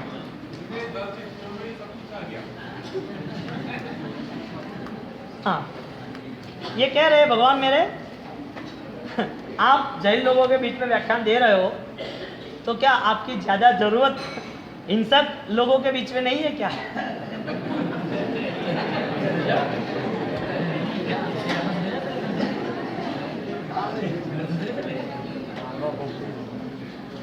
मेरी दुकान संभालूंगा ना तो फिर चिंता नहीं है, बाजू वाले की दुकान देखने जाऊंगा तो दुकान मेरी भी चली जाएगी। अहिंसक लोगों को हम समझाने जाए, लेकिन उनके मन में यदि सद्भावनाएं नहीं होगी, आगे जाके उनको समझाने में भी तरीका होना चाहिए, मीडिएटर होना चाहिए। कल शाम को भिवंडी से एक भैया आए थे, मुसलमान थे, जो सब बैठे थे ना, आप थे तब, 8-10 लोग थे। उनने मुझे ऑफर की, वहाँ के भिवंडी के दूसरे सांसद है, गवर्नमेंट की 20 एकड़ की जगह है, बोले कोई भी हिसाब से मुझे गौशाला तैयार कर दी है। तू मुसलमान ये सब करेगा, लोग मार डालेंगे तुझे, तेरे घर परिवार वाले, आसपास वाले। कि नहीं गुरुजी, ये सब देखते हो, बार बार वीडियो आता है, देखते हैं, मुझे ज़रूरत है, करनी है, और आप मुझे आशीर्वाद दो। मुंबई से जुड़े थे, मेरा आशीर्वाद तो ऐसा कैसे दे, एक शर्त है, गौशाला यदि बनानी है तो भिवंडी के आसपास जितने भी छोटे बड़े कत्ल खाने हैं उसको गवर्नमेंट के पावर से बंद करना पड़ेगा। एक मैं करा दूंगा, आप बम्बई आ जाओ, तब तक सब तैयार हो जाएगा। मैंने बोला मैं आऊँ तब तैयार करो, इसमें दम नहीं है। मेरे यहाँ तक मैं रहता हूँ तब तक 10 दिनों में सब, मुझे पेपर चाहिए, सब एग्रीमेंट चाहिए, सब जितने भी है उसको कंट्रोल कर दो, नहीं परमिशन नहीं दे रही, ऐसा सिस्टम सेट करो। कहने का मतलब अहिंसक को मैं समझाऊँ उसे अच्छा है, कोई पावर वाला समझाए तो अच्छी बात है। आपके लिए सत्ता का स्थान है, लेकिन उनके लिए पावर कुछ अलग है, क्योंकि उनकी ऐसी विचार सरणी नहीं है। यदि उनकी विचार सरणी यदि श्रद्धा वाली हमारे पास होती और उनको ऐसा पता चलता कि साधु पैदल ही चलते हैं, साधु खुद रात को भी नहीं खाते, हर छोटे बड़े जीव को बचाते हैं, तो उनका कितना बहुमान बढ़ जाता। पूरे विश्व में इससे सर्वश्रेष्ठ जीवन एक भी नहीं है, साधु जीवन से सर्वश्रेष्ठ जीवन एक भी नहीं है पूरे विश्व में। और इस जीवन के पीछे यदि उन लोगों को सोच होती तो परिवर्तन आ जाता। हम ट्राई करेंगे आपकी सूचनाओं का। मुंबई में भाईंदर में ऐसा किया था, वहाँ के रियाज शेख जो मोमेंट का लीडर था, और वो उनके अंडर में सब छोटे बड़े कत्ल खाने चलते हैं। मैंने बोला तेरी ऑफर बोल, ये बंद होने चाहिए, 3 मिनट से ज़्यादा नहीं बैठना। एक मैं मीटिंग बिठा के जमा देता हूँ गुरुजी, तो ठीक है ओके। मीटिंग जमाई, 8 दिन के लिए कंट्रोल हो गया कंप्लीट, और उसके बाद गवर्नमेंट ने 4 दिन का सेशन यानी कि मैसेज दिया था, और वापस 8 दिन का नया, एक भी नया नहीं खुलेगा। अब मैं सब मुसलमान को बिठाने जाऊँ तो बाप जी टोपी तो पहनो, मुझे ही बोल रहे हमारे मौलवी तो गए हाँ खुदा हाफिज सुभान अल्लाह सबा खैर, ऐसी बातें करते हैं, क्या करूँ। अब मेरे को उसके शास्त्र पढ़ने पड़े दुनिया भर के, फिर क्या कहाँ कौन सी नमाज करनी है ना, कहाँ कौन से काबे को नमना है ना, कहाँ हज करने जाना है, ईस्ट में जाना कि वेस्ट में जाना कहने का मतलब उनको कंट्रोल करना हमारी तैयारी नहीं। अब जो प्रायश्चित के विषय पर हम आगे चलना चाहते हैं, देखो एक बात है, आप यहाँ से जब भी निकलते हो तब आपके लास्ट पेज पर आपका अनुभव लिख के जाना है, जो भी कुछ हो लिख के जाना है, आपका नाम, नंबर और अनुभव। मेरी सोच ये है कि शायद क्रिसमस में वैकेशन तो होता है, कभी ऐसा टाइम मिल गया कोई तीर्थ पर तो वापस इतना प्यारा संग मुझे बहुत आनंद आता है।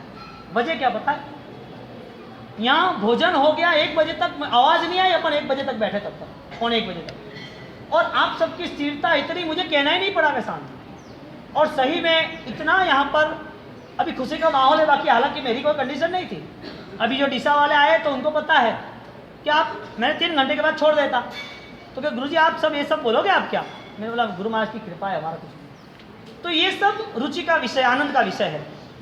तो आप यदि सकारात्मक ही हो तो आप यहाँ से कुछ लेके जाना। मुझे पता है आप में परिवर्तन निश्चित है, किसी की आवाज़ निकल रही है, किसी की नहीं निकल रही है, कोई कह रहा है, कोई कम ज़्यादा कह रहा है, लेकिन सबके जीवन में है ही। सिर्फ 1 मिनट के लिए आंख बंद कर दे, आंख अब तय करना साथ जो सुर है वो उसकी प्रवृत्ति क्या है। यानी कि जो भी धनी आदमी है वो धर्मात्मा नहीं बनेगा, क्योंकि उसके पास नित्य का बोध नहीं। धन है, धन प्राप्त करने की ख्वाहिश है, तो जिंदगी भर जो इकट्ठा किया है, इकट्ठा करना ही है, वो कैसे छोड़ पाएगा जब मौत करीब आएगी तब। जिंदगी भर जो इकट्ठा किया है, इकट्ठे करने की सोच है, छोड़ना ही नहीं है, मुक्त ही नहीं होना है, वो अंतिम पल पर जो छोड़ेगा वो परेशान कैसे होगा। हाँ, उसकी आत्मा इस देह से निकलने वाली है ना, तो विचार इतने रुग्ण, इतने कमजोर, इतने दुखदाई विचार रहेंगे, उसकी विदा पर लोग दुखी हो गए, वो तो दुखी होगा, लोग भी दुखी हो गए उसकी विदा पर कि ये इंसान ये जिंदगी छोड़ के जा रहा है, ये संसार से विदाई हो रही है उसकी, लेकिन बेचारा परेशान हो रहा है। आपकी विदाई उत्सव बनेगी या फिर दुखदाई बनेगी। संसार आपके लिए क्या रोएगा या हंसेगा। अब जन्म लिए, जन्म आपका हुआ तो पवित्र, और जन्म के साथ आपके साथ बहुत सारी संभावना लेके आप आए थे, लेकिन जब मौत करीब आई ना, तब मृत्यु ने पूरे जीवन की जाहिरात घोषणा कर दी कि ये विदा के वक्त पर दुखी हो रहा है, इसके दुख के कारण उसका पूरा संसार दुखी हो रहा है, क्योंकि उसको निकलना तो है, इस संसार को छोड़ के तो जाना है, लेकिन ये पूरा संसार छोड़ना नहीं है, मन में भर के जा रहा है। जिसका मन खाली नहीं हुआ है, जिसका मन परमात्मा के करीब नहीं आया है, उसको बिना दर्द के अलावा कुछ नहीं मिलने वाला है। बोलो, मृत्यु कभी भी आ सकती है, और मृत्यु का कोई भी समय निश्चित नहीं है।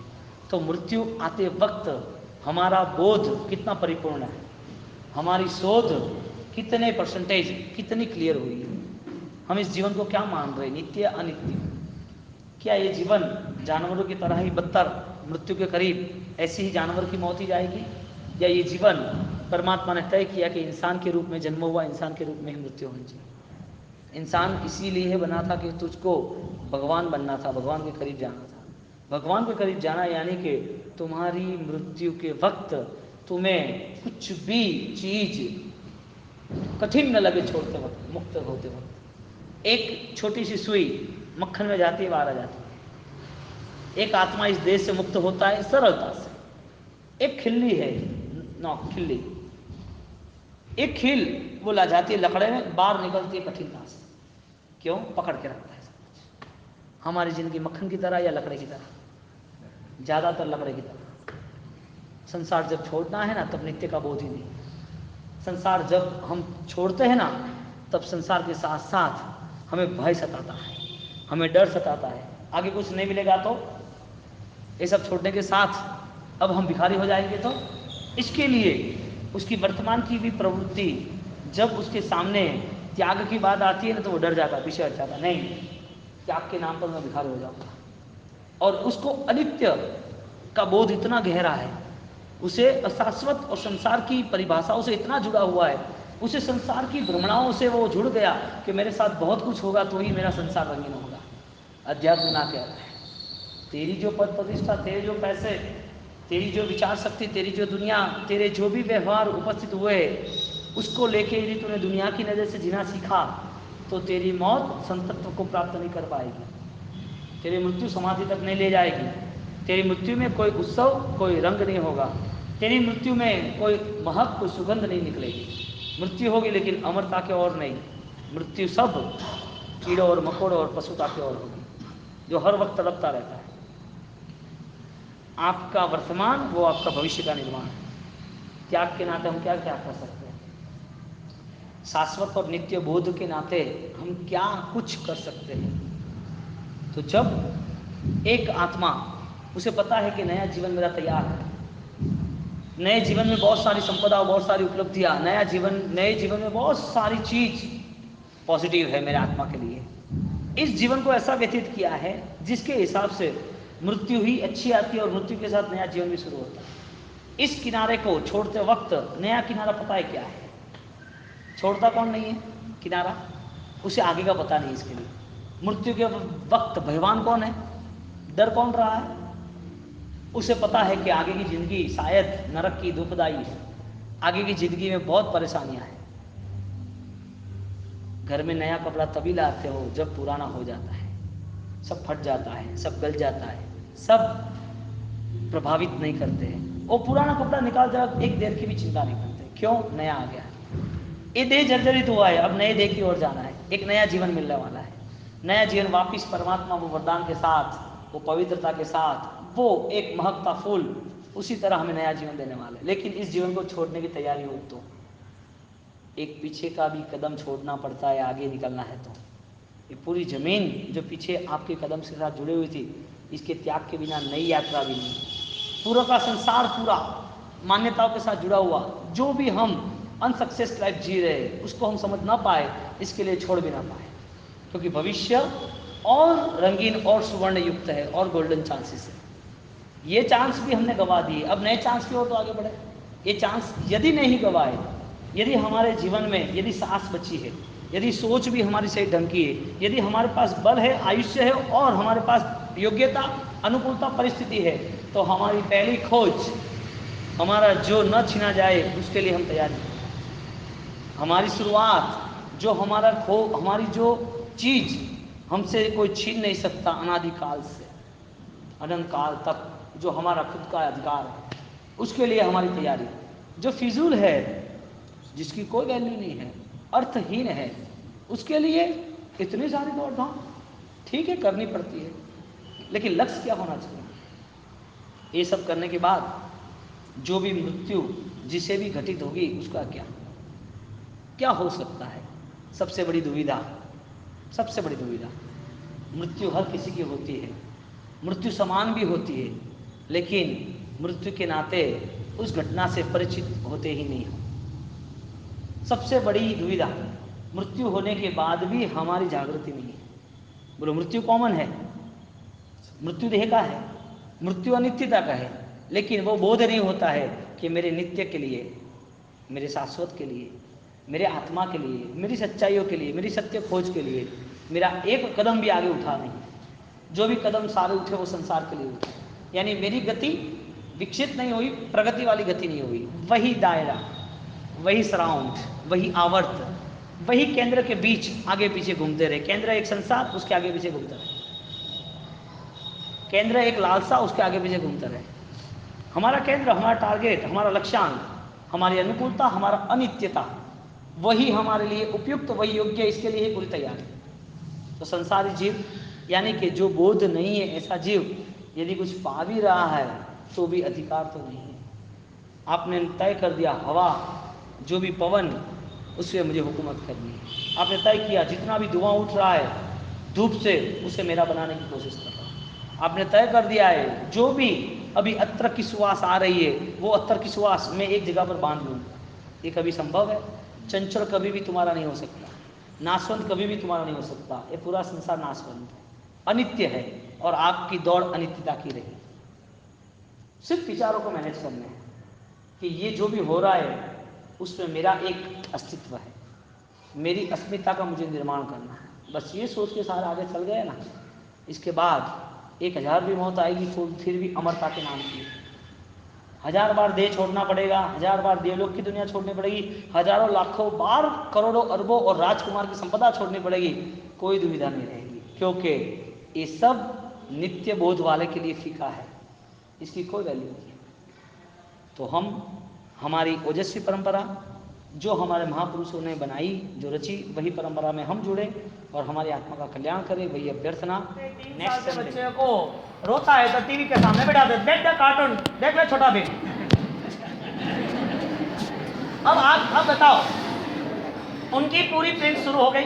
मैं ये बात करता हूँ, इसके बाद के पीछे थोड़ी हंसी के साथ आप थोड़ा उसको व्यू पॉइंट भी समझना। मैं डायरेक्ट नहीं कह रहा हूँ, इसका मतलब आपके ऊपर लग रहा है, आपको वो चेंज करने की ज़रूरत है।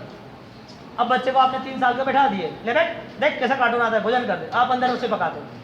अब 3 साल की उम्र से शुरुआत हुआ और आप छोटे बच्चे को अभी तो वो बोलना नहीं सिखा के, इसको बाद ये तो बहुत टैलेंट है, फ़ोन आता है उसको। 8-10 सालों में आंखों के प्रॉब्लम बढ़ जाएंगे सिर्फ फ़ोन के हिसाब से। बड़े बड़े इंटेलिजेंस लोग जो समझदार है, साइंटिस्ट जैसे भी, ऐसे लोगों ने तय कर दिया कि 1 ही घंटा दिन भर में फ़ोन यूज़ करना या 2 घंटे यूज़ करना, बाकी नहीं। अभी दिन रात आपके साथ फ़ोन चलते रहे। साइंस के इतने सारे नुकसान हैं, लेकिन ये अब पढ़ाई लिखाई है नहीं। ज़्यादातर देखने जाओ तो लंबे कोई पढ़ने की सोच बनाते नहीं, जो कुछ पढ़े रहते हैं उसमें ऐसी कोई इम्यूनिटी पावर, मानवता की कोई सोच आती नहीं, अपने जीवन की भी सोच नहीं आती। खाना पीना ऐसा है नहीं। बच्चे की जिद का मूलभूत कारण माँ बाप का जतन कम है। कैसे करना? अब मूल बात, आप उसको लास्ट हर रोज के लिए 15 मिनट उसको बिठाओ और समझाओ कि देख ये ऐसा है, ये ऐसा है, ये कहानी है, ये ऐसा हो गया, इधर स्कूल में ऐसा हुआ, तुझे नहीं करना चाहिए। आप उसे समझा रहे हो ना कि देख ऐसे बूट पहनना, ऐसे पैंट पहनना, ऐसे बाल करना, जहाँ स्कूल में जाओ तो नाश्ता करना हो तो ढोलना नहीं, सब समझा रहे हो ना कि नहीं समझा रहे हो? उसको सब पता चलता है ना, तो आपने क्या नहीं समझाया? उसे समझाया क्या नहीं? उसको उसके विचारों को समझाना था कि देख अपन यहाँ रात को खाते हैं ना, तो ये दोस्त से जहाँ ये नरक का पूरा चित्र है वहाँ पर अपने को ले जाएंगे, मारेंगे। छोटे बच्चे को इतना लंबा ज्ञान नहीं होता, लेकिन वो भय से भी धर्म छोटे बच्चों को कराना चाहिए। जब वो 10वीं 12वीं आता है फिर उसका नॉलेज बढ़ता है, फिर उसे आत्मा के लेवल पे समझाना पड़ता है। तो जो स्टार्टिंग बेस जो जिसका होता है बाल बुद्धि, उसे समझाना पड़ता है कि छोटी छोटी बात, दीदी को मारेगी, हाथ में कांटे हो गए, हाँ कि नहीं मारे, ऐसे समझाते हैं ना आप। तो छोटे बच्चे को आपको पहले 15 मिनट रात को उनको बैठाना, सिर्फ गाधा रट ले ऐसा नहीं, सूत्र कर ले ऐसा नहीं, उसको समझाना है कि क्या मानवता है, क्या सहायता है, क्या साधर्मिकता है। एक बात। दूसरी बात, उनका पुण्य बढ़ाओ।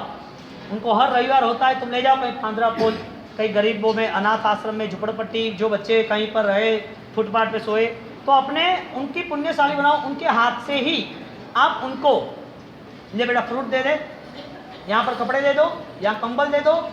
अब आपका कोई ऐसा कॉन्सेप्ट है बच्चे को पुण्यशाली बनाने के लिए क्रिया, और बच्चे की सोच को चेंज करने की क्रिया। अब 15 मिनट कौन बैठेगा? वो 8-9 बजे सो जाता है, सुबह 6 बजे उठना है। 9 बजे सोने वाला लड़का, पिताजी आते हैं 10 बजे, सुबह पिताजी उठते हैं 8 बजे, वो जाता है 7:30 बजे। संडे को मिलते हैं तो संडे को सोसाइटी और समाज के लिए जाना करना। अब मुझे बताओ, आपने बच्चों के लिए क्या टाइम दिया? वो जिद्दी क्यों नहीं होगा? क्योंकि बाहर का नेगेटिव इतना सारा भरा हुआ है, लेकिन आप तो चैनल सेट ही नहीं करते। तो बच्चे के पीछे रोज 15 मिनट देने चाहिए, छोटी बड़ी हर कहानियाँ सुनानी चाहिए। वो आज यदि ये संस्कार पाएगा तो कल 10-15 साल का होगा तो उसे वो माँ के प्रति लगाव रहेगा। क्या कि माँ का सानिध्य उसे मिला है। मुझे आप बताना सानिध्य के विषय में, राणा प्रताप, शिवाजी, उनकी 3-4 बातें करने के सानिध्य का क्या प्रभाव है, जो मैंने आपको बताया था ना उस दिन। माँ बाप का सानिध्य क्या उसे करता है।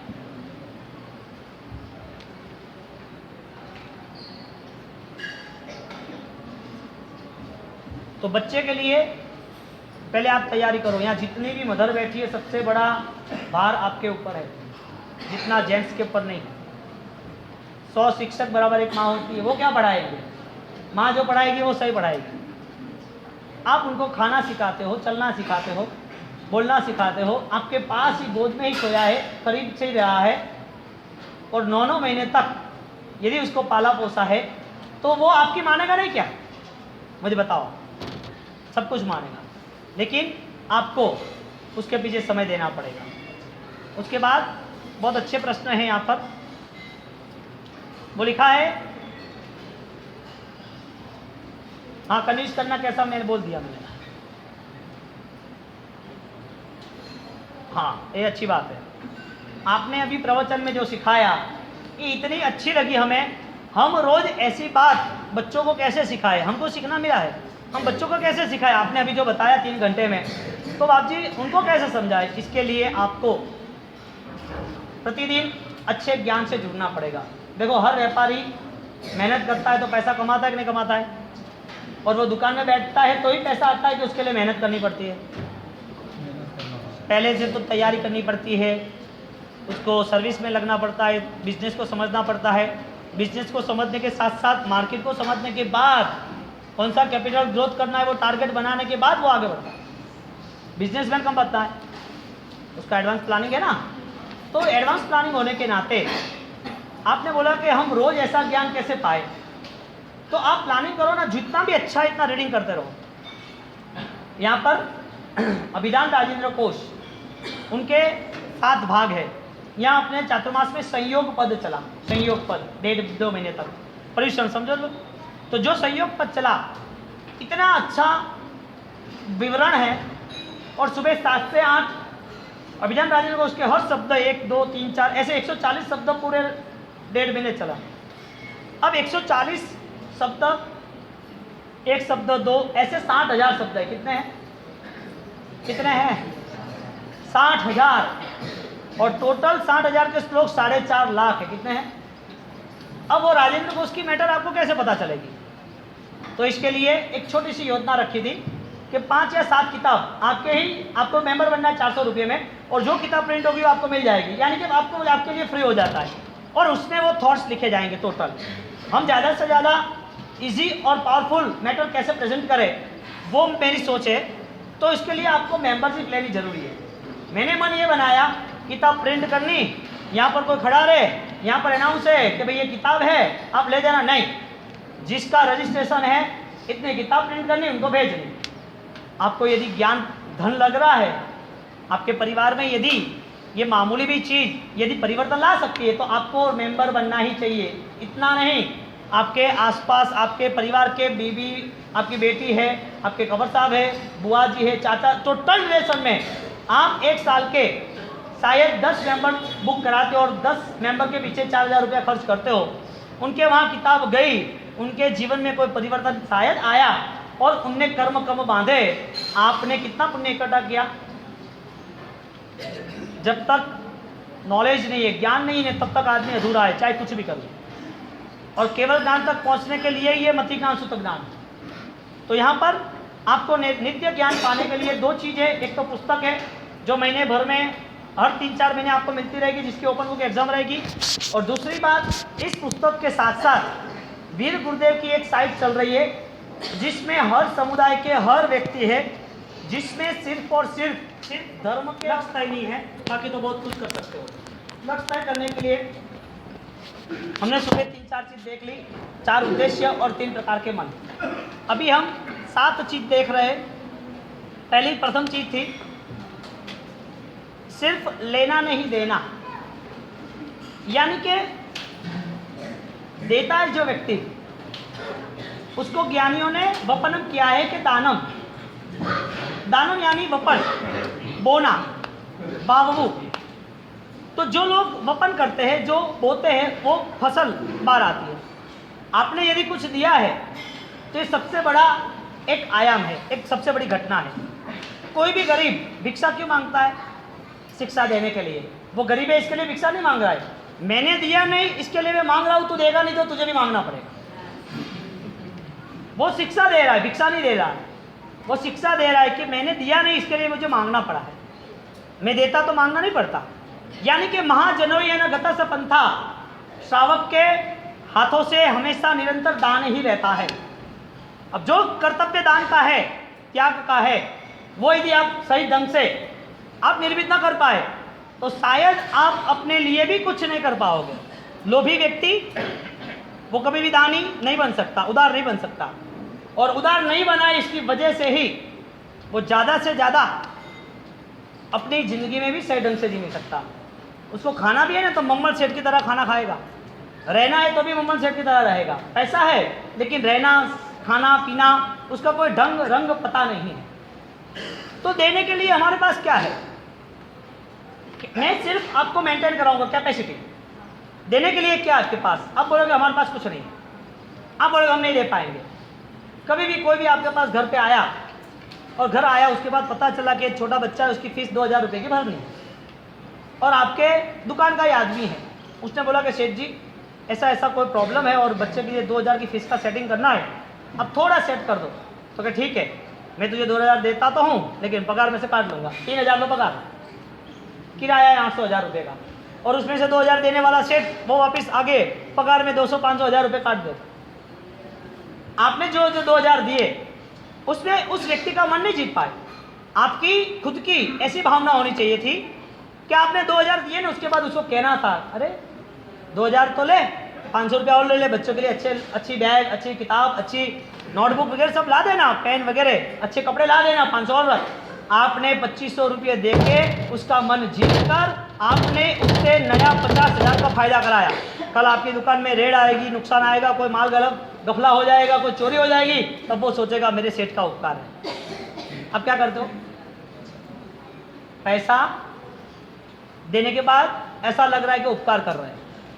ऐसा तुच्छ मन नहीं रखना चाहिए, और ये मन रखोगे ना तो शायद आगे की पीढ़ी में ये संस्कार आएंगे। हमारे समाज में आगे जाके जो भी आगे श्रीमंत और श्रेष्ठी बना है, जिसके पास पैसा है, उसने दान किया तो ही पुण्य बढ़ा है। पुण्य होगा तो पैसा होगा, पुण्य होगा तो समृद्धि होगी। पुण्य बढ़ा कैसे? जिस चीज़ के प्रति जितनी आसक्ति है उस चीज़ को त्याग किया तो ही पुण्य बढ़ा। आसक्ति ज़्यादा से ज़्यादा देह की और पैसे की, अब उसका त्याग करना सीखो। देह पर हमने तब किया, देह को हमने धर्म में जोड़ा तो वो पुण्य चिकार बन जाएगा। पैसा हमारे पास है, पैसे का हमने त्याग किया, पैसा कमाना कितना पावर यूज़ किया, कितना परिश्रम किया, कितना झूठ बोला, कितना घुमाया, फिर कितने मेहनत मजदूरी की। सुबह 10 बजे गए या 6 बजे गए या 8 बजे गए, 12-15 घंटे तक दुकान पर, मजदूरी में, नौकरी पर, कितना टेंशन पाला, भूखे रहे, ठंड में, गर्मी में, टिफिन वापस गया, खाया पिया नहीं, और भूखे रहने के बाद भी हमने पैसा कमाया, ठंडी सहन की, गर्मी सहन की, चारों ओर ट्रैवलिंग की, पैसा कमाता गया, और मन बनाया कि घर में सही ढंग से रहेंगे, और वो पैसे की आसक्ति आपकी बढ़ती रही। अब जिसके प्रति आसक्ति है उसका त्याग किया, वही आपका सौभाग्य बढ़ाएगा। अब आसक्ति पैसे और देह की है ज़्यादा से ज़्यादा, लेकिन आपका पुण्य नहीं बढ़ पाया। आपने पैसा जो देना था वो दे नहीं पाए। यदि पैसा आपने दिया होता तो शायद उनकी दुआ मिलती, और दुआ यदि आपने ली होती तो शायद बीमारियों में पैसा नहीं खर्च करना पड़ता। आप मुझे बताओ कैसे सेटिंग करना है वो बताओ। बीमारियों में पैसा डालना है कि पुण्य कमा के बीमारी को खत्म करना है? पैसा जाने वाला है, वो फाइनल है। पैसा जाने वाला वो फाइनल, पुण्य नहीं होगा, ऑपरेशन कराने पड़ेगी, बीमारियां खड़ी खड़ी हो जाएगी, पुण्य नहीं होगा। आ गया कोई चोरी चपाटी वाला, भाई निकाल कितने पैसे है, हीरे की अंगूठी है, चैन है, पोची है, ब्रेसलेट है, पॉकेट में और 5000 रुपये निकाल, नहीं मार डालूंगा, हाँ मार डाल, ले ले पैसे। क्या करोगे तुम? तू भी मरेगा और पैसे भी मरेगा, इसके अच्छा तो पैसा दे दे।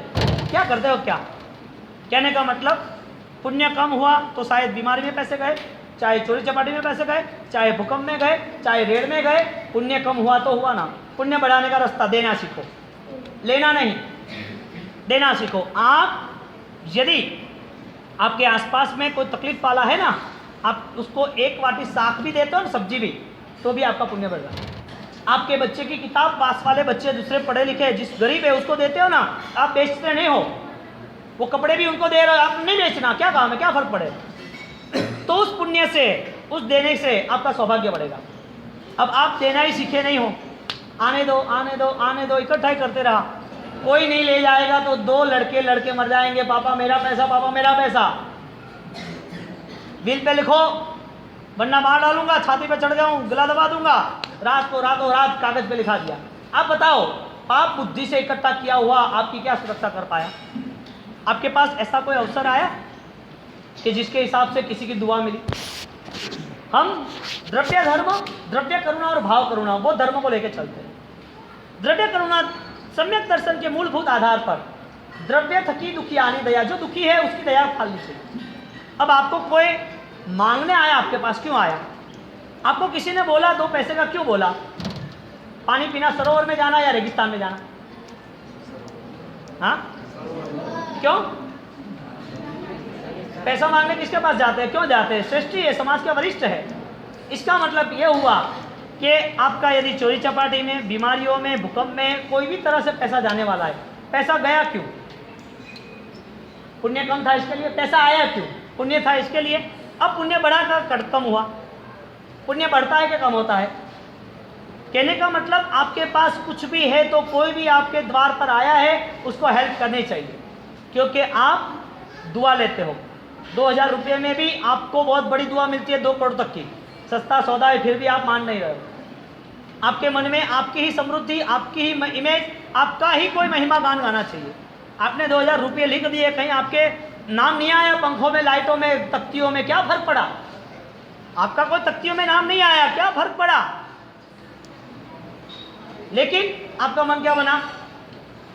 भगवान की तख्ती बाद में, भगवान का पत्थर बाद में, पहला अपना पत्थर, फिर मंदिर तैयार होता है।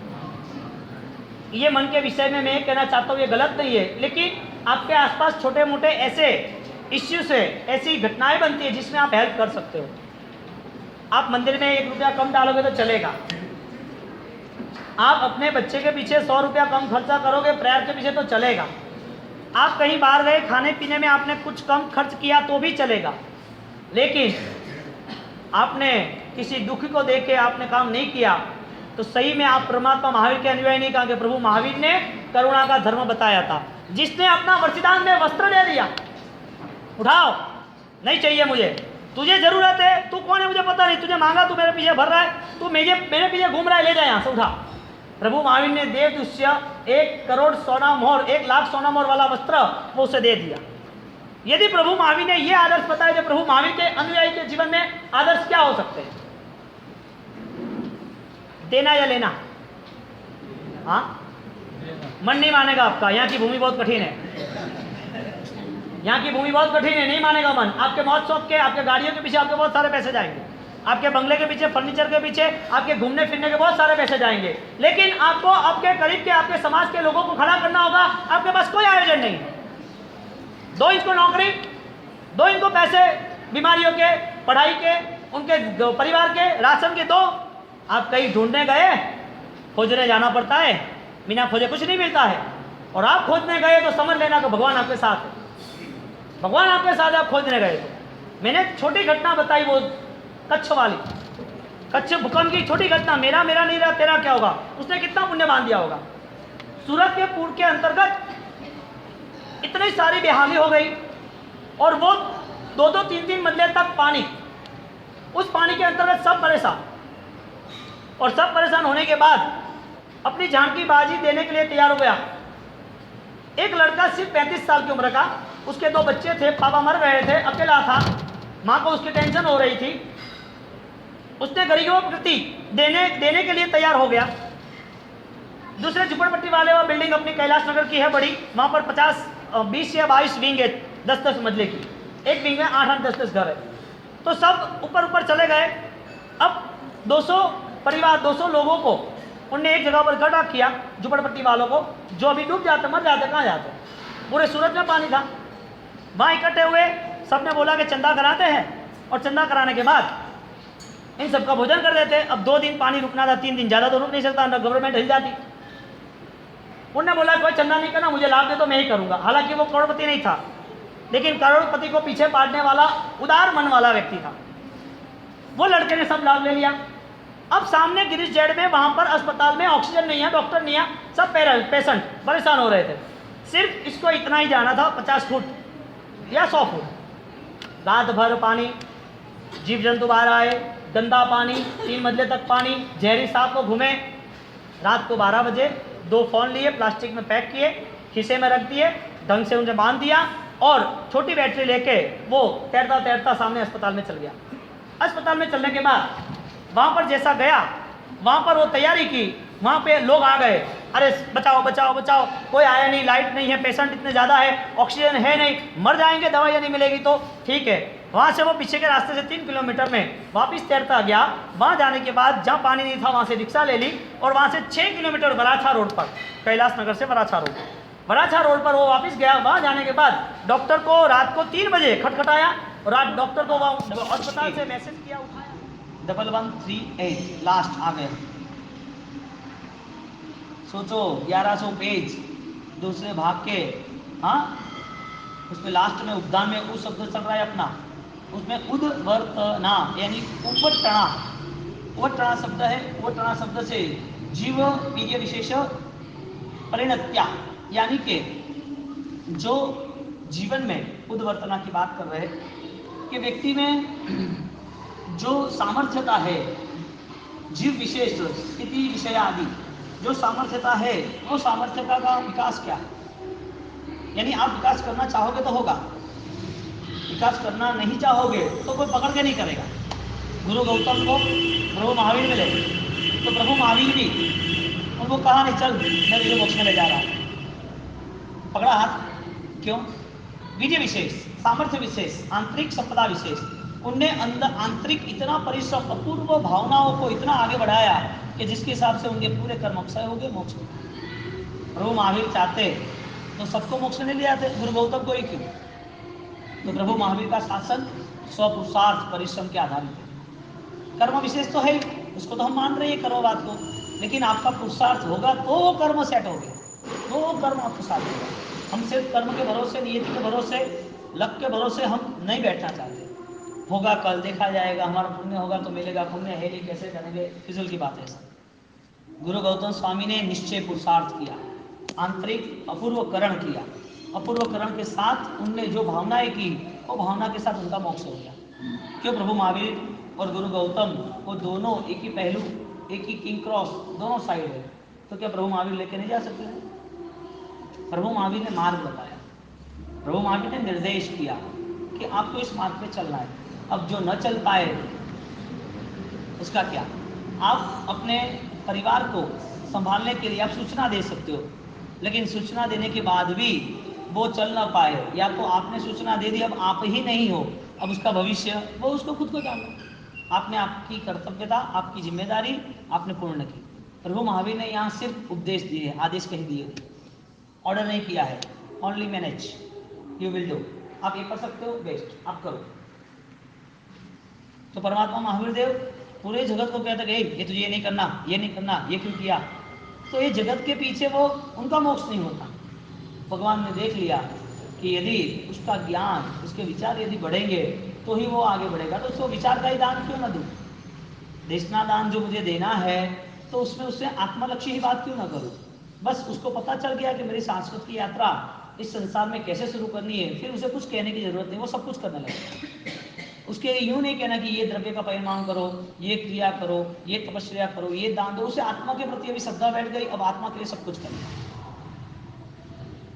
आत्मा के नित्य बोध तक वो नहीं पहुंच पाएगा, तब तक उसकी तैयारी नहीं है। अब बोध वो ही आवश्यकता है। तो भगवंत महावीर ने केवल ज्ञान के बाद सबसे बड़ा कार्य कोई किया हो तो वो है देशना देना, देशना दान, प्रवचन दान।